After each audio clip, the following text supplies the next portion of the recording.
There's nothing like snook hook sets at dawn or catching a tarpon in the moonlight. Find your next fishing trip made easy on fishingbooker.com and experience the magic of the Sunshine State or any other destination on your fishing bucket list. Book a blue water adventure in search of sailfish or go snapper fishing with the kids. With over 6,000 captains and trips to choose from, planning your next one just got a whole lot easier. Download the Fishing Booker app on the Google Play or App Store, or visit them online at fishingbooker.com to book your trip today. Maui Nui is on a mission to help balance axis deer populations for the good of our environment, communities, and food systems. On the island of Maui, they've shared over 126,000 pounds of nutrient-dense protein with the Maui community. Secure your spot now. Become a snack subscriber and join in helping to build more resilient food and ecosystems on Maui. Visit MauiNuiVenison.com. That's MauiNui venison.com and use promo code BEAR for 20% off your first order. I'm sure a lot of you guys remember the old ceremonial hunting tradition of eating the heart out of the first animal you kill. Meat from those organs are among the most nutrient-rich foods on the planet. You can get those same benefits your ancestors craved via convenient daily capsules from Heart and Soil. Find out more at heartandsoil.co. And remember, use code MeatEater for 10% off your purchase.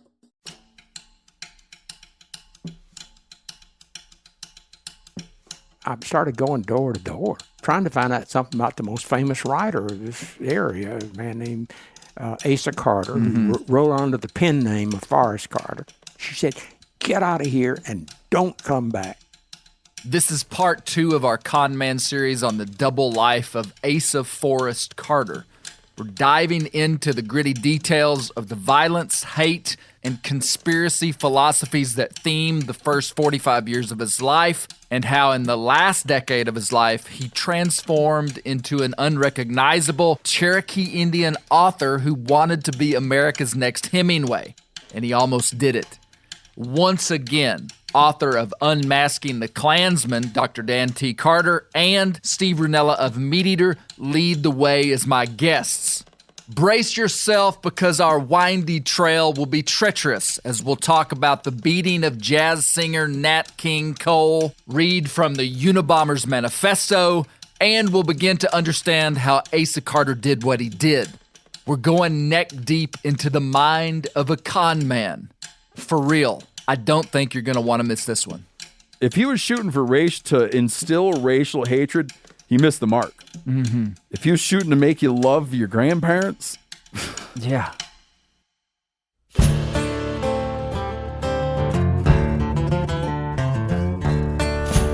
My name is Clay Newcomb, and this is the Bear Grease Podcast, where we'll explore things forgotten but relevant, search for insight in unlikely places, and where we'll tell the story of Americans who live their lives close to the land. Presented by FHF Gear, American-made, purpose-built hunting and fishing gear that's designed to be as rugged as the places we explore.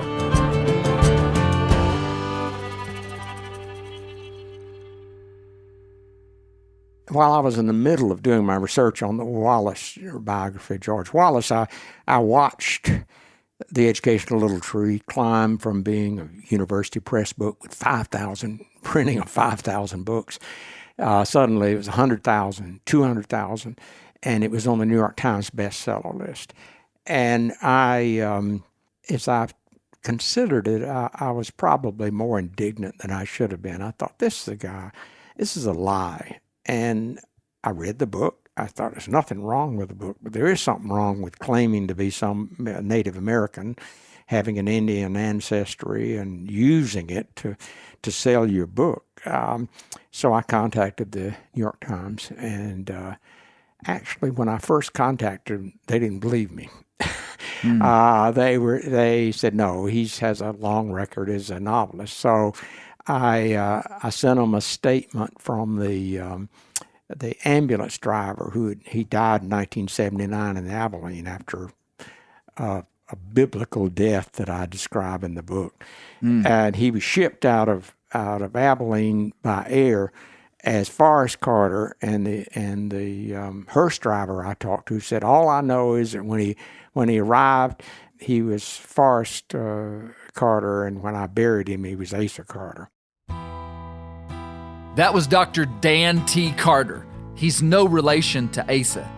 And on episode 1 of our Conman series, we dove deep into the contents of a book published in 1976 called The Education of Little Tree, written by a man who claimed he was a Cherokee Indian named Forrest Carter, and his book was semi-autobiographical. It's brilliant prose about an orphan Native American boy raised by his grandparents while being taught moral lessons about life through their connection to the land and the people in their community. It gives poignant insight into empathy, love, and integrity towards all shades of people except politicians, the government, and anything organized and institutionalized by man, which all these things are inherently corrupt. This all sounds pretty reasonable. Moonshining, deer hunting, fox hunting with hounds, predator-prey relationships, turkey trapping, mules, whippoorwill lore, and how to tell when a watermelon is ripe is all in the book too. It teams with the rich mountain culture of the Great Depression-era impoverished southern Appalachia. However, there's a catch that was relatively unknown until 1991 when a New York Times article by Dr. Dan T. Carter, who we just talked to, exposed the author as Asa Carter. And he wasn't a Cherokee Indian, but he was an ardent white supremacist considered radical even by others in the movement. He was a leader in the Ku Klux Klan under constant surveillance from the FBI. He was involved in several acts of violence, and he was a speechwriter for Alabama Governor George Wallace. Asa Carter was a con man. He was a professional white supremacist dedicated to his craft. He was a wordsmith, an orator, an actor. He had an IQ of 138, and some considered him a media and marketing genius. And I say segregation now, segregation tomorrow, and segregation forever. Those famous words spoken by George Wallace were written by Asa Carter. Today, there is a 1,000-page FBI folder holding all the surveillance done on Asa. He was suspicioned to be a dangerous man. Is that why he had to change his identity? But the latter part of his life, his writing, did that evidence a changed man? We're contrasting the two external data points we have on his life. Number 1, a brilliant book of empathy to Native Americans, and number 2, a professional life dedicated to racial supremacy. Racism is typically rooted in a desire to preserve one's culture at the detriment of another. It's the manifestation of a fear and insecurity, but it's also misguided love of one's own culture. But loving your culture isn't necessarily a bad thing. I'd say most people of the world appreciate their culture. But if we're trying to really understand who Asa Carter was, I think we've got to see and acknowledge the mechanics at play. In Asa's case, he was very interested in preserving the Anglo-Saxon South, which he believed had been taken advantage of in the post-Civil War Reconstruction, which isn't an outlandish statement. However, the philosophy of his hate preyed on people's bitterness, weakness, and fear. The rudimentary, carnal, corrupt ideology produced nothing but more brokenness. What makes crazy men so dangerous is how close they are to being incredibly normal. I'd also like to say that I'm not telling this story to demonize the South, nor suggest that we're a bunch of racists down here. On the contrary, this story is so extreme, it stands out like a strutting gobbler in a wheat field. To say that the South hasn't massively moved forward in racial reconciliation since the Jim Crow days would be inaccurate. And it would be as inaccurate to say that racism doesn't exist here in 2023. And I think stories like this are important to talk about. I think it helps us understand where some of this stuff comes from and how to fix it. It's important to remember that Asa Carter died at the age of 54 in 1979, the year I was born. So we're just guessing about his motivations. Here's Dr. Dan T. Carter, who I'm going to call Dan to keep things simple on this podcast, who is now 81 years old and sharp as a tack. He's going to tell us about his on-the-ground research on Asa in the 1990s. Well, the summer of 1991, when the posthumous book, The Education of Little Tree, became so popular, I thought, I got to find out something about this guy. So I had been in Alabama doing a lot of research, and I drove up to Anniston, went to the local library. They were very helpful, but I couldn't exactly find out where he lived. I knew the area, Darmanville it was called, in a rural area there. So I drove out there. My wife was with me, and I think I could be a con man, I guess. I was never dishonest with anybody, but I would always say I'd go up to doors or business. I went to several small businesses there and said, I'm trying to find out something about the most famous writer of this area, a man named Asa Carter, who wrote under the pen name of Forrest Carter. And everybody either claimed they didn't know anything, but then I started going door to door. And this is real journalism. And some fair number of people didn't, they were younger, they didn't know. But if it was older people, without exception, I started to say almost, but without exception, they either became hostile or they wouldn't talk to me. And years later, when I got the FBI files, I found out why. The local community resented the fact that when he was active as a right-wing radio announcer and everything, lived there, he was under constant suspicion by the FBI. They were constantly monitoring. They'd follow him. They'd park at the end of his driveway. And this is the middle of the civil rights movement. These people didn't like government people anyway. And they saw it as kind of persecution of their hometown boy. Yeah. So I finally found a small engine shop, and I talked to the guy. He said, I don't know anything about him. Well, he did. He just didn't want to talk to me. And as I left, one of the mechanics, older guy, walked out behind, and he motioned me over. And I went over, and he said, now listen, he said, I wasn't one of Asa's boys, he said. Boys, part of his Klan group. But he said, I know a boy, he said, who's real good friends with Asa's son, Asa Jr. And I said, I'll tell you how to find his house. So I drove up there, went inside, talked to his wife first, and she got her husband. She was cheerful and everything, and he came down, and I explained what I wanted. He didn't say a word. He went back upstairs. I could hear him on the phone, but I couldn't hear what he was saying, and his wife was kind of embarrassed. She said, I don't know what's going on. So she walked up the stairs to the top of the stairs for a minute.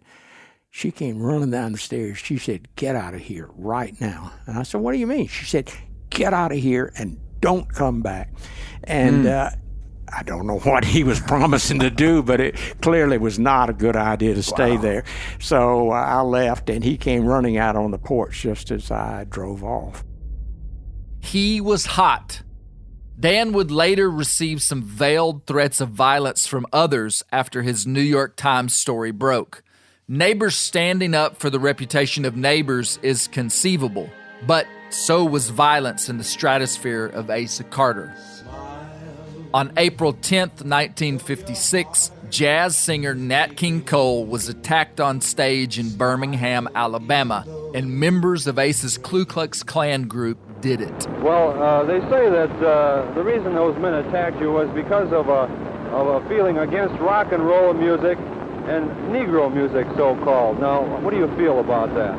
Well, I mean, if that was the case, then I'm the wrong guy. You're not rock and roll. I don't think so. I think if you heard me before, I'm sure you wouldn't ask me that if you heard me before. What do you know what rock and roll is? That was Nat King Cole being interviewed about the attack. The Klan was very concerned about the racial crossover popularity of black musicians and the dangerous craze of rock and roll music. 6 men were arrested for the attack, and Asa Carter would set up a legal defense fund for them, declaring them political prisoners. Asa was incredibly media savvy and knew how to turn a story. In a non-related incident, Asa would be accused but acquitted of shooting 2 men with a .44 Magnum at a Klan meeting in downtown Birmingham. These men had accused him of stealing money, and he shot them. Lots of people saw it happen, but nobody would talk against Asa, so they had no evidence. But it's widely believed that he did shoot these men. But let's get back to Dan being in Alabama in the early 1990s trying to learn about Asa. I asked him how Asa could have pulled off this double life so well. It's partly the power of his skills.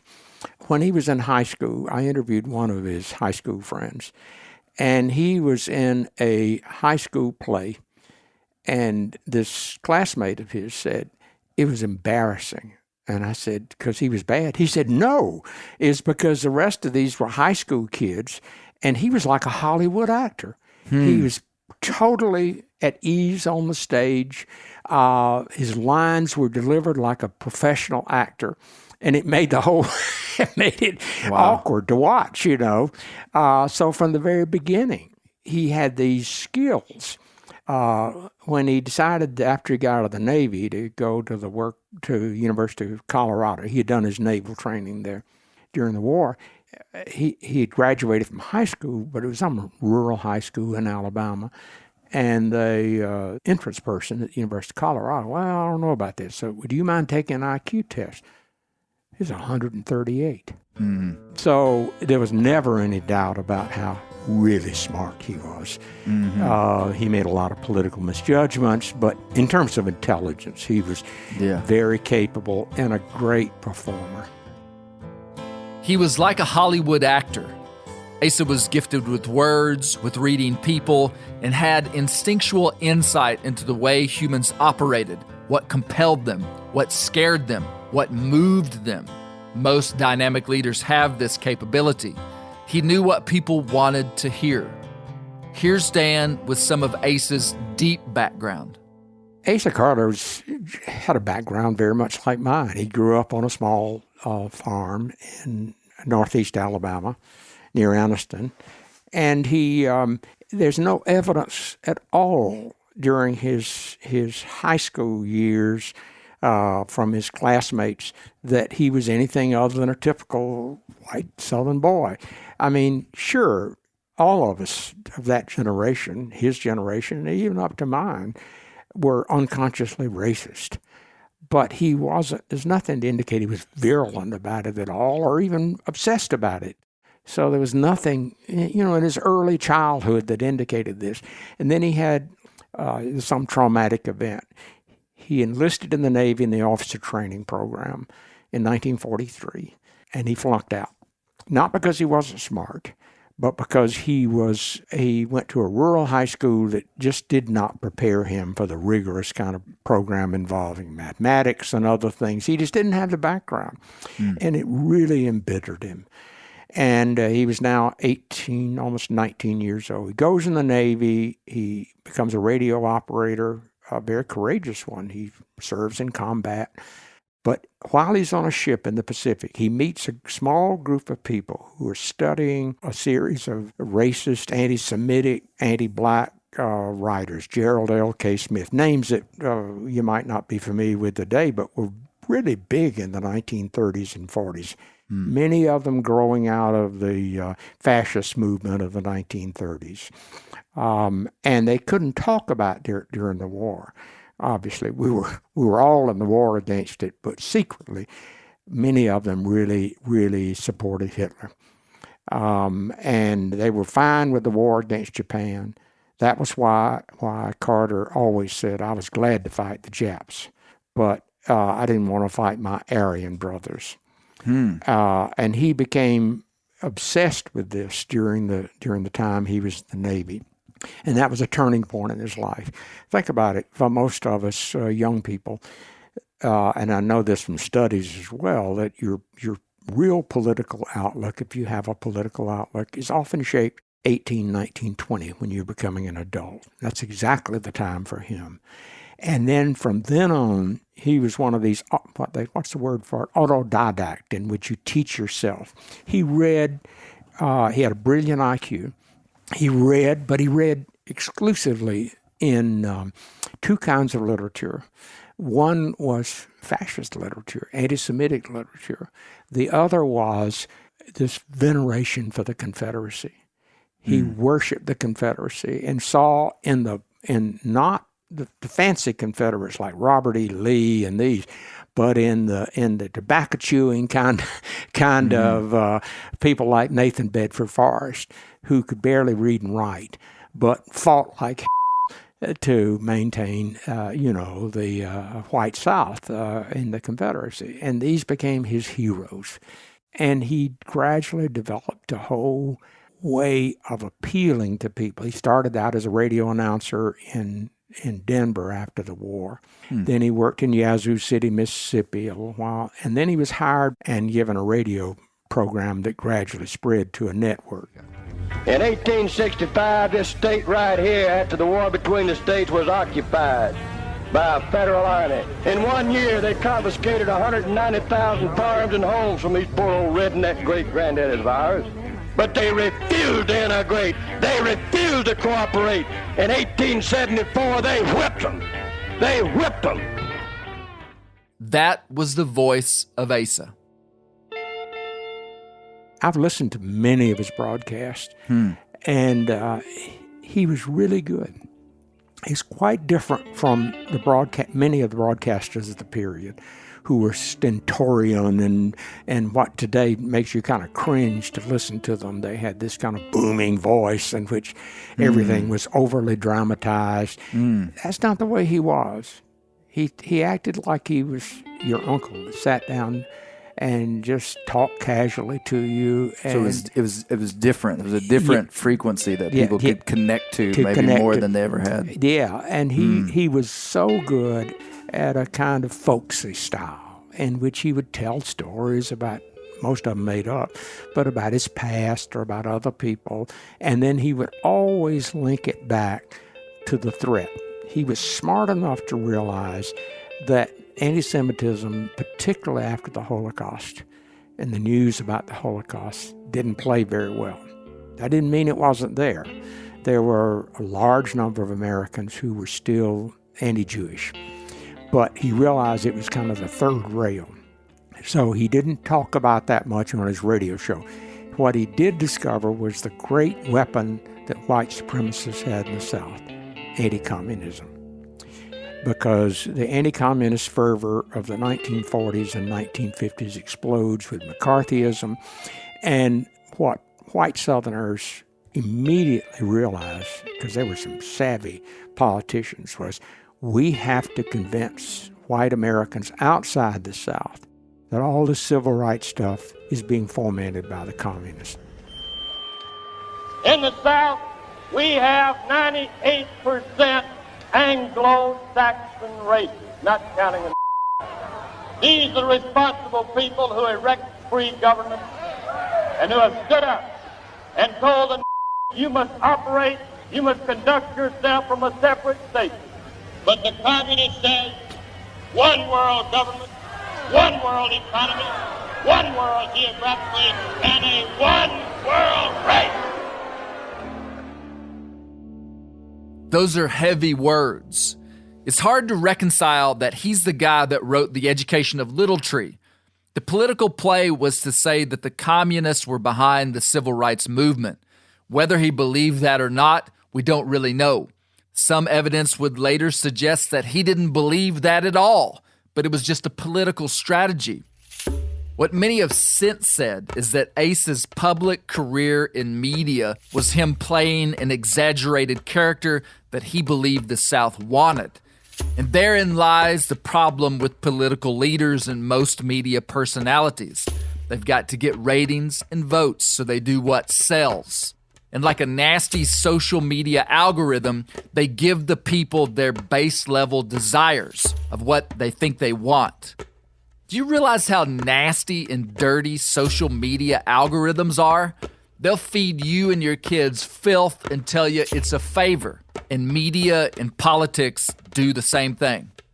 Do you see these reoccurring themes in American politics? Here's Dan on anti-communism.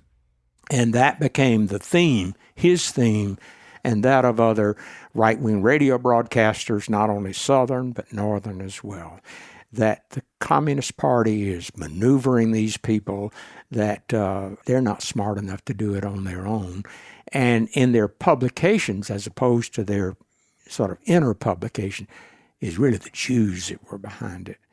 And it would sort of be on the periphery all the time, so that, for example, in his broadcast and the broadcast of many of these people, they would often emphasize the Jewish names of individuals who supported civil rights.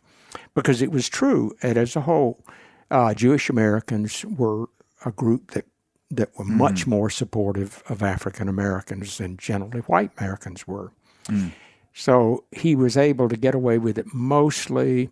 He did run into a problem in 1955. He overstepped himself, and on a radio broadcast he talked about the Jews and their role in fomenting this. And actually it was a group of white businessmen who were closely tied to the Jewish community in Birmingham who said to his sponsors, "You got to get rid of this guy." And they succeeded, and that just reinforced his believe the Jews were behind. They fired me from my job. He later ended up doing other radio broadcasts, but never as successfully as he originally was. Asa became so radical that he outpaced his peers. But deep down, he believed the Jews were behind the civil rights movement, and they intended to deconstruct the current South. What's odd to me is it seems like a lot of people were interested in deconstructing the South. Here's an interesting observation from Steve Rinella about Asa's book, The Education of Little Tree. Some of this just doesn't make any sense. Here's another one I stumbled over, knowing about the presumptive feelings of this Klansman, okay, and their antipathy and hatred of Jews and religious persecution of Jews, okay? So here I'm reading The Education of Little Tree, and there's a storekeeper that treats these guys very well. And one might look and be like, oh, of course, they evade the Jew, the storekeeper, okay? There's a storekeeper who's Jewish. Little Tree overhears someone refer to him as a Jew and mentions his stinginess. Little Tree goes on to say, Mr. Wine was not stingy. He was thrifty and paid his obligations and seen that his money was used in the right manner. Later, he says he's worried about this. And he says to his grandpa, what is a Jew? Okay? So you're like, so as the reader, I'm like, what's grandpa going to say now? Knowing that we have a Klansman espousing his beliefs, what will grandpa's answer be? Grandpa just says, I don't know. Something is said about him in the Bible, somewheres or other, must go back a long ways. Like the Indian, I hear tell they ain't got no nation either. End of story. As political rhetoric, what is that gaining? The primary character, Little Tree, is introduced to a person who stereotypes this individual. He's a Jew, he's stingy. And they spend a lot of time talking about the difference between stingy and thrifty. Stingy, you just hoard things. Thrifty, you have things that matter. So you don't spend on things that are frivolous because you want to focus on things that matter. This is a conversation they've had. He says, the guy's not stingy, he's thrifty. He just wants to know where his money's going. It seems like it would have been an easy spot to throw him under the bus if he wanted to. Once again, we're conflicted with the first version of Asa's life compared to the presumed life of a man that could write The Education of Little Tree. Does that make any sense to you? Doesn't to me. Just to clarify the timeline, Asa Carter's life as a professional racial supremacist media personality was in the 1950s into the early 1970s. Asa ran for governor of Alabama in 1970 against George Wallace. On a platform so radical, George Wallace was the moderate candidate. He claimed that Wallace had left the cause, and Asa's message that had been so well received for 20 years was now obsolete. It didn't jive with the voters of Alabama, and he received 1.6% of the statewide vote.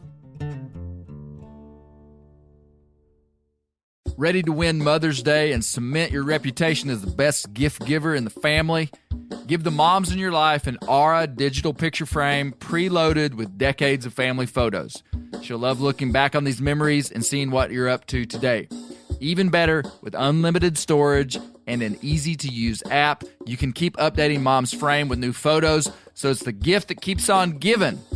And this is not a joke. Juju Newcomb has an Aura frame, and we share photos, and they're incredible. Also, my mother-in-law has one. We have them. They truly are really good, really high quality.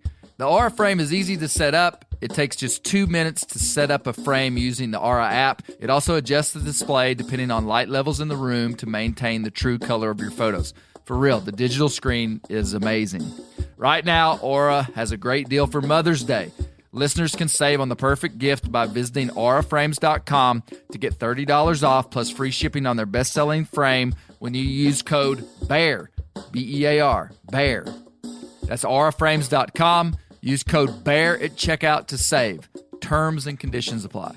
I've had a Helix Sleep mattress for over 2 years, and it is for sure the nicest mattress that I've ever slept on. I've slept much better in the last 2 years, been more comfortable than I have for my whole life. And that's true.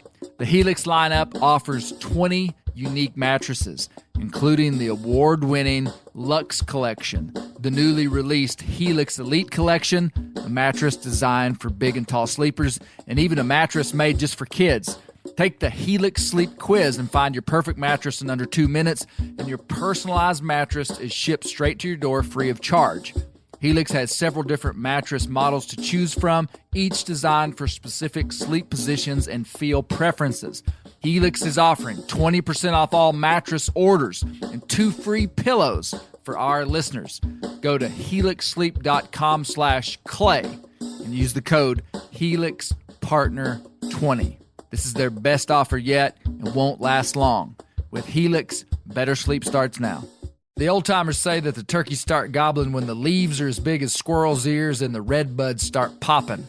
And we're about there. And we are there in the South. The Onyx Hunt app is one of my most valuable tools in the spring woods. With tools like coniferous versus deciduous tree distribution layer, you can save time by locating edges or transition areas of mixing habitats from home. Find an area like this with water in close proximity, and more than likely, there will be a gobbling turkey nearby. Knowing the exact boundaries of private ground ensures I stay on the right side of the fence, but can easily find public ground to go see if I can't strike a gobbler. If you do get one to sound off, using compass mode and waypoints will help you pinpoint his exact location, allowing you to move in and make the perfect setup to bring him right into your lap. Download the Onyx Hunt app today. You'll be glad you did. Onyx has a special offer for you. Use code BEARGREASE to receive 20% off your membership at onyxmaps.com/hunt this spring. Here's Steve with an interesting tidbit on Asa's political career. This is another thing people got to go back to their history books and study up on. These guys are all Democrats. Right. He was trying to get the Democratic nomination for governor, and he was running as being an absolutist on segregation. Wild. Listen, I keep, like, as we're talking, I keep warming up to the idea that there's just like a unstable hand here. Yeah. But then you get into this. How could you write so tightly and so beautifully? It was after the devastating loss of this political race for governor that Asa began writing the novels he'd always wanted to write. He knew he'd never get published as Asa Carter, so he changed his name to Bedford Forrest Carter, which eventually just became Forrest Carter. And FYI, Nathan Bedford Forrest was the first Grand Wizard of the Ku Klux Klan, who would later renounce his involvement in the Klan. We mentioned him before on our episode about Holt Collier. Here's Dan with more details of Asa's identity switch. So with that change of identity, obviously in public, like if he's talking to Barbara Walters, he's going to speak like Forrest Carter, look like Forrest Carter, talk like. Did he maintain that identity like throughout his whole life during that period? Yeah. absolutely. Was he married? What about he was married to, his wife's name was India. That's right. Is that correct? That's right. When did he marry her? He married her right out of the Navy in 1947. Okay, so she was here for this whole thing. Oh yeah. And she was very much his supporter, and played along with the whole thing.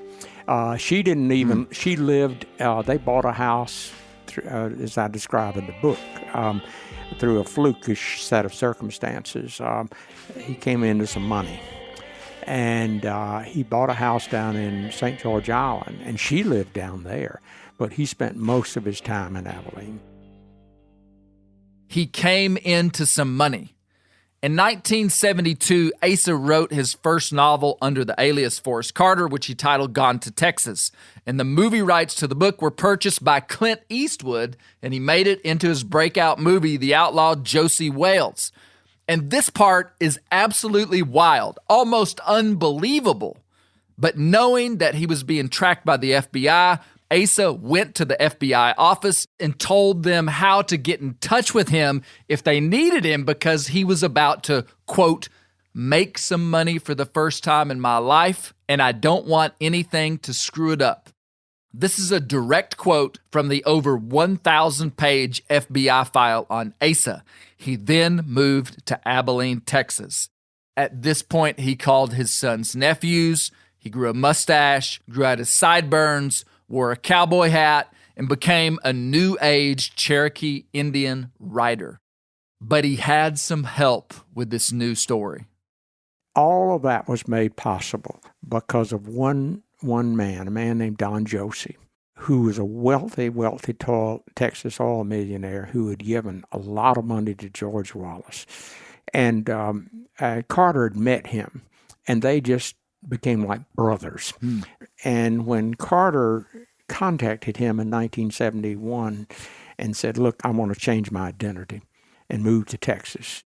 And the two of them came up with this background story. Don Josie would meet with newsmen when he first started trying to promote his book and say, yeah, he worked for me for 25 years as a bronco buster. And Don Josie owned several ranches. He said he was here and there and wherever. And okay, so he had an accomplice. He had an accomplice who set up the background story for him. Okay. And so when anybody asked about, well, why didn't we hear this guy's, all these years, and he came up with these stories about how he was a storyteller to the Cherokee Nation. Well, it's just strange. Nobody went back to North Carolina, Eastern Tennessee, and said, can you tell us about this? Nobody ever checked into that, It's partly the power of his skills. Asa had skills. The release of the book, The Outlaw Josie Wales, and Eastwood making the movie was the beginning point of his new life. What's interesting is that Asa's life mirrors the plot of this movie almost to the T. Josie Wales is a Confederate soldier who won't give in to the ideology of a reconstructed South. Asa made a living talking about rejecting Reconstruction and how the South got the shaft. Josie Wales leaves the South under persecution from the Yankee Army and heads to Texas. Asa, under the persecution of the establishment, left the South and headed to Texas. Josie Wales, in the movie, makes a new life with the Comanches in Texas. Asa becomes Forrest Carter, the Cherokee Indian, and has a completely new life in Texas. Is that not wild? It's hard to know if this guy is crazy or a genius. Now, we're going to have to hold it together and stay on track. We're talking about a lot of different books and a lot of moving parts. It's a complicated story, bros. This is Bear Grease. Now, we're going to talk to Steve about Asa's later book, the 1976 book, The Education of Little Tree. This book was even later in the progression of the Forrest Carter character. I have a question for Steve about how intentional the message of that book was, or was he just writing the book he thought people would like? What I would ask, too, is if he was writing this book, would his value system just be found inside the way that he would tell a story that he was interested in? Or did he really write this book with the intention of creating people that were deeply anti-government. And, it's like, how intentional was it? When I hear, in my understanding of not being a subject matter expert, when I hear a segregationist Klansman, I think of someone who is deeply invested in racial hate. Okay, that's what I get. I don't think I'm going out on a limb here. Yeah. If that's what he was shooting for in this book, I he missed the mark. Right. If for some reason he had gotten where he was just anti-establishment, he just wanted to see the whole thing burn down. Sure. If you told me that if you told me the Unabomber wrote that book, okay, what the Unabomber was a radical environmentalist and he was anti-establishment. Okay. If you told me that the Unabomber wrote that novel, now a bunch of people are going to fly off the handle. They haven't read the Unabomber's Manifesto. I've read the Unabomber's Manifesto. So if you're feeling like insulted right now or that I'm saying something naughty, I know what I'm talking about. And if you read the Unabomber's Manifesto, you'll see what I'm talking about. If you told me the Unabomber wrote that book, I would buy it. Really? If you told me a Klansman wrote that book, even though we know it's true, I would initially be like, I don't get it.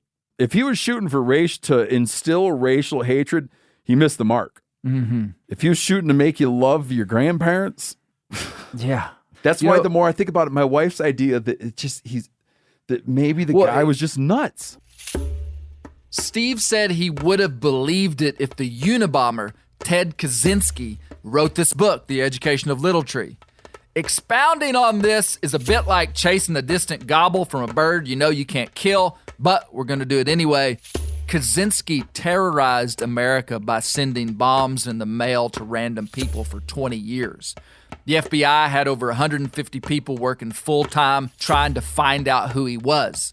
In 1995, he wrote an anonymous 35,000-word manifesto demanding it be published or he'd send more bombs. He wanted to, quote, overthrow the economic and technical foundation of modern society and to protect wilderness, which is the antithesis of technology. Here is an excerpt from his manifesto, which was published in the New York Times and Washington Post in 1995. Let me know if this sounds reasonable to you. Modern man is strapped down by a network of rules and regulation, and his fate depends on the actions of persons remote from him whose decisions he cannot influence. This is not accidental or a result of the arbitrariness of arrogant bureaucrats. It is necessary and inevitable in any technologically advanced society. The system has to regulate human behavior closely in order to function. The result is a sense of powerlessness on the part of the average person. It may be, however, that formal regulations will tend increasingly to be replaced by psychological tools that make us want to do what the system requires. The system has to force people to behave in ways that are increasingly remote from the natural patterns of human behavior.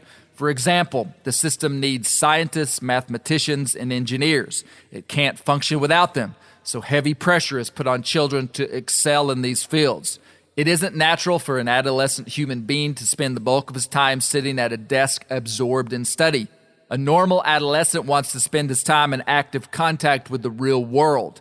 Among primitive peoples, the things that the children are trained to do tend to be in reasonable harmony with natural human impulses. Among the American Indians, for example, boys were trained in active outdoor pursuits, just the sort of thing that boys like. But in our society, children are pushed into studying technical subjects, which most do grudgingly. Because of the constant pressure that the system exerts to modify human behavior, there is a gradual increase in the number of people who cannot or will not adjust to society's requirements. Welfare leeches, youth gang members, cultists, anti-government rebels, radical environmentalist saboteurs, dropouts, and resistors of various kinds. Wow. Now I can see what Steve meant when he said the Unabomber could have written The Education of Little Tree. And now you can say that you've heard part of the Unabomber's manifesto, and it caught you and me both by surprise. Remember what I said about the trouble with some crazy folks is that they're often really close to making rational arguments that make a lot of sense? Yep, we said that. Here is a throat punch question for Steve Rinella on Asa's writing. What in the heck was he trying to say? Man, knowing what we now know, I got two ideas about it. You asked me how I became introduced to the book. I was in a class about political rhetoric. We read works from people who had like an axe to grind, okay? And one day he gives us education literature. As far as I can remember, he probably gave us 2 nights to read it. We all come in and we talk about the book for a while. Everybody's kind of blown away about the book. This is pre-internet, so you can't look stuff up good. And he says, what would you think if I told you that was written by a Klansman? What does that change?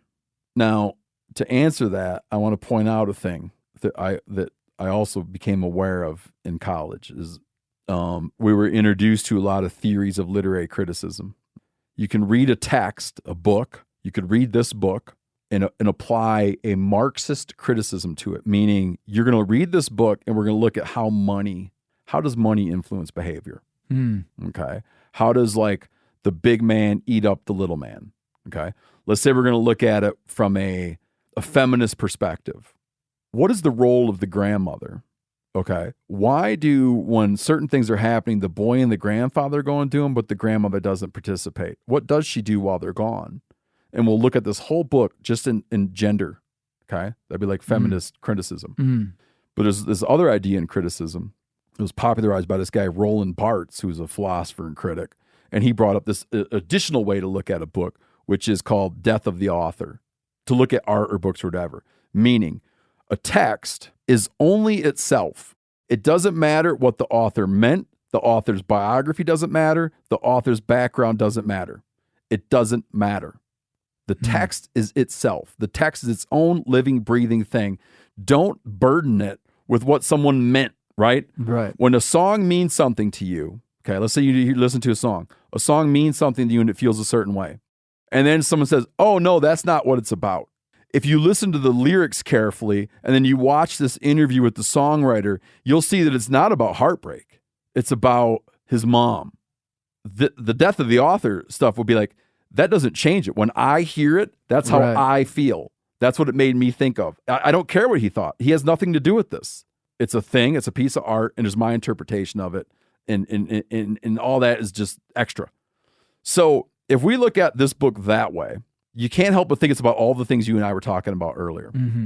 There is a lot to be said about environmentalism and how you view and respect nature. There's a lot to be said about the obligations you have to the people around you. There's a lot to be said by selfless giving, generosity, right? Tons of that stuff to be said. But when we bring the author back into it, which is kind of what you're getting at. We bring this Klansman, this segregationist Klansman author back into it. And you go like, well, what was it all about?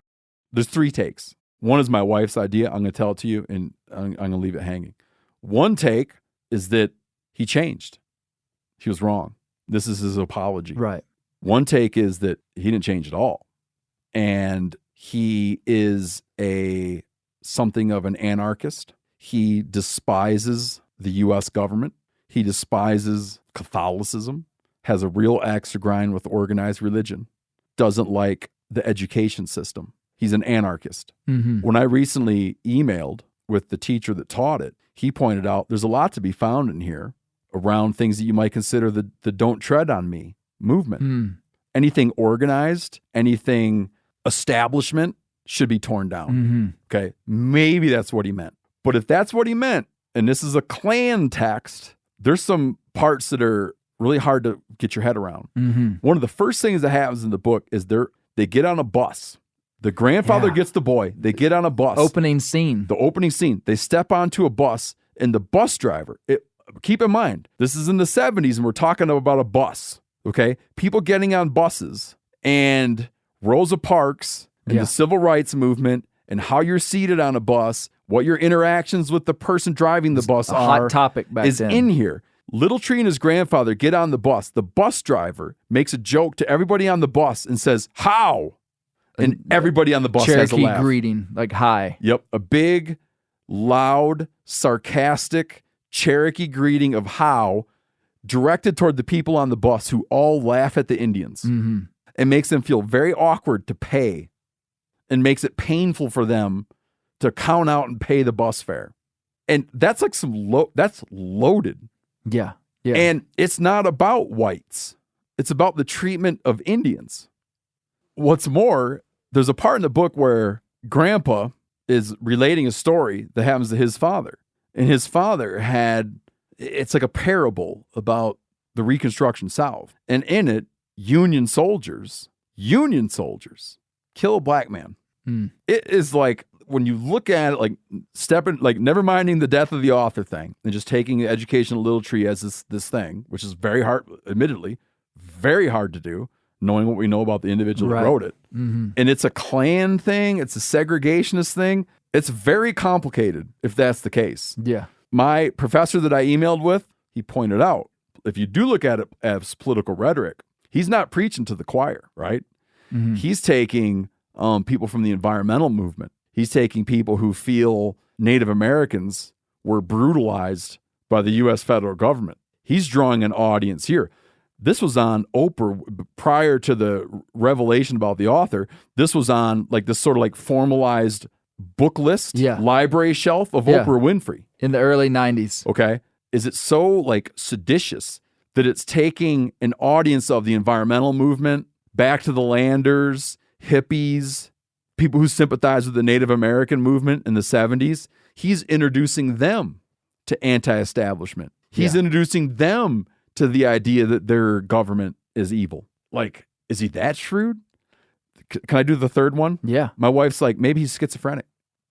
Did you know in real life, he at one point in time had his kids stop acting like he was their father? He wanted them to treat him as though he was their uncle. He died in complications of getting into a big fight, physical fight with his kid. You look at the bio and you see that there's a person who struggled with mental illness. Yeah. Maybe we're trying to go like, well, maybe he meant this. Maybe, we're playing checkers and he's playing chess. Yeah. Right? Maybe he was just straight up crazy. Maybe he's nuts. He's schizophrenic. He's nuts. He doesn't know what he thinks. He can't hold his family life together. He's like, and he's not the first insane person to be a great writer at all. Yeah. Man, I guess this brings up the question of what is the definition of being crazy. At an external level, this guy was incredibly intact. However, we know that he craved attention, the limelight. He was an incredibly good liar, but maybe his motivations were much more simple. I asked Dan the same thing I asked Steve and got an interesting answer. So here's the big question. This is the reason I came to North Carolina. Why did Asa Carter write this book? That's a simple answer. Asa Carter became disillusioned with politics. Not only did he realize that he was losing the battle against integration, but he realized his brand of politics was never gonna fly. He made a very conscious decision. I interviewed his lawyer, and he said, I'm gonna make some money. I've struggled, and he'd had good periods, bad periods, but he said, I'm gonna make some money. I'm going to be the next Hemmingway. Well, he wasn't the next Hemingway, but he was, So he actually had ambition. He'd always had ambitions. And so he had really clearly in his mind the outlaw Josie Wales. That grew out of his research and writing about Jesse and Frank James, because he saw them as Confederate heroes, because they were marauders and then became outlaws and so on, and he tried to claim they weren't outlaws. So I understood that about the outlaw Josie Wales in his second book, but the Indian thing, it was only as I began to dig into it that I really began to understand. He was drawn to Indians and cowboys for a lot of reasons, but Indians in particular, because he saw Native Americans and their struggle to maintain their way of life against a vicious and murderous national government army, as analogous to his struggle to maintain white Southern culture. And in some ways, it was much safer to write about Indians being oppressed than white Southerners being oppressed. Now, do you think he actually thought that would translate to people? Because that wouldn't be No, but to him it was just deep some need inside of him. And I don't think he thought most people would see it that way. Right. The other thing is, he was always attracted to the whole story of Native Americans, and I think it was part of that generational thing, you know. And that is true, that Americans became much more attracted to Native Americans once they were gone. They were gone. It was just like this mythical thing that they were. He somehow grasped that at a very early age. I was reading this interview. I mean, I thought of it as something growing out of the 60s or 70s. And Fred Berger, this guy that I'm really indebted to, he died suddenly of a heart attack, but he had interviewed a lot of people. But he interviewed one of his shipmates, a guy named Gordon Lackey, who was his closest friend when he was in the Navy in World War II. And it turned out he told the whole story of Little Tree when he was 18 years old. Just as a... It's a story. He just said, I grew up with, my grandpa was a Cherokee American, and he told the story of Little Tree. As if it was him. Like he lied to these guys. Yeah, he lied to this guy. And Lackey said, when Fred interviewed him, he said, I thought maybe he was a bullshit here. But he said, then most of us were in the Navy, when we talked to each other. But it was fascinating to me that at age 18, he already had the basic outlines of that story. And it was just waiting. And he didn't begin that writing that until later. But his earlier stuff, he began writing, he had piles of manuscripts, his friend said. Back in the 1950s and 60s, he was writing. So he wanted to be a novelist. It was just at this break when he decided to break from his political past that it gave him an opportunity to become that writer. That's interesting, but I have a bigger question for Dan. So when you have a story like this, someone writes something later in their life, like we know that George Wallace would later ask for forgiveness for a lot of the stuff that he did and go on this reconciliation tour and do all this stuff. Some people would read into him writing this empathetic book towards Native Americans and say that he was just a changed man. Yeah. In the book, you say that he maintained being a racist his whole life. Now, how do we know that? Well, he had several friends in Texas who did not know who he was. They knew him as Forrest Carter. One of them was a woman named Louise Green, who had been a radio television personality there, and was a really interesting woman. I interviewed her at some length. She was very close to Carter. She came to terms with the fact that he was not who he said he was. After his death. After his death. I was the one that told her he wasn't. Wow. Yeah.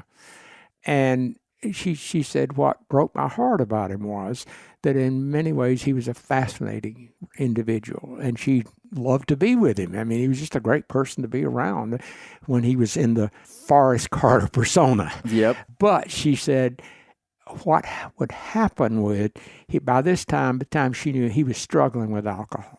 And what would happen was when he got drunk, out it would come. And the last time she saw him was very shortly before his death. They went out to dinner in Abilene, and she was worried because he was drinking too much. And this black couple came in, and he started raging about he wasn't going to eat. We're a bunch of using the N-word. It went on and on and on. And she kept trying to get him to stop. She said, not only is it not the way I feel, I live here, and I'm here, you're saying all this loudly so everybody can see it, and people will think I believe this. And he wouldn't, she said he wouldn't stop. And she got up and left. And that was the last time she saw him alive. Wow. And it was just, to her, it was heartbreaking because to her, it was an individual who had such incredible skills as a writer, but also this personality which would have allowed him, as she said, to do such great things. And yet something went awry, at a very young age that sent him this way. Do you think that he would be classified with some type of mental illness today, schizophrenia or bipolar or something? I don't think it'd be hard to classify it. It's the kind of fanaticism we see in a lot of people.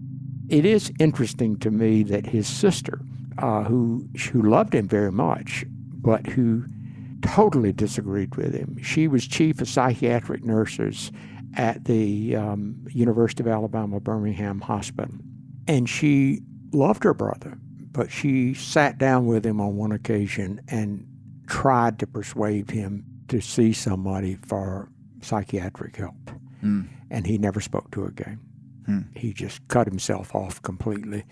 So whether it was mental illness or a diagnosable mental illness, it clearly was a kind of compulsion and a kind of fanaticism that went to the very core of who he was. And the interviews with his nephew and a niece were most useful because they spent a lot of time with him, and they talked about how he could be wonderful. He's funny. He would play the guitar with his brother and sister-in-law, and they would sing songs, and he'd tell stories. And then something would, like a switch would go off. And he would, particularly if you crossed him and you'd contradicted him, and he would become furious then. And as both his niece and his nephew said, he could be scary. Asa Forrest Carter lived a life of drama and violence. His death was even more so.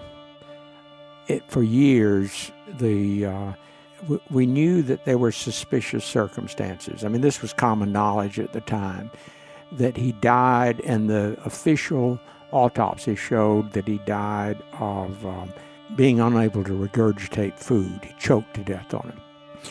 But there were also rumors that something terrible had happened at his son's home, but no one could tell exactly what happened. And in 1991, I'm not tooting my own horn here, but I went out to Abilene and I met Judge Samuel Matta, and I told him what I was interested in and had written him ahead of time. And he got the sealed police report out, and which had been sealed since no charges were ever brought. And he found a way for me to get access to it, even though it was sealed. So we got to read the book to find out. And if you want to find out his death, which, as I said, certainly has kind of biblical overtones, just read the story of Cain and Abel. You read the book. Well, I am just an old rebel. Reckon that is all I am.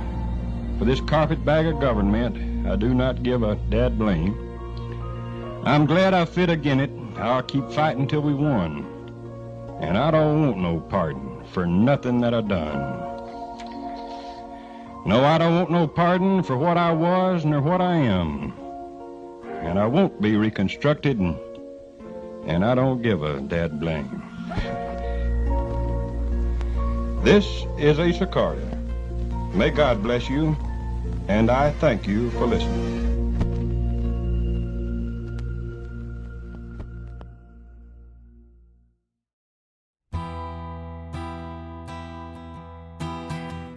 Dr. Dan T. Carter's book, Unmasking the Klansman, was published in April 2023. You can find it on Amazon and just about anywhere books are sold. I can't thank you enough for listening to Bear Grease. Be sure to listen to the undercover agent who's been assigned to play the long game on me, Brent Reeves, and his new podcast, This Country Life. It's on the Bear Grease feed. And one day, when I'm busted for crimes I've never committed, it'll make a great story. In the meantime, check out This Country Life, released every Friday on the Bear Grease podcast feed. And be sure to check out First Light's new Trace pant and jacket system for lightweight, breathable hunting gear for the South. I look forward to talking to all the folks on the Bear Grease Render next week. Talk to you soon.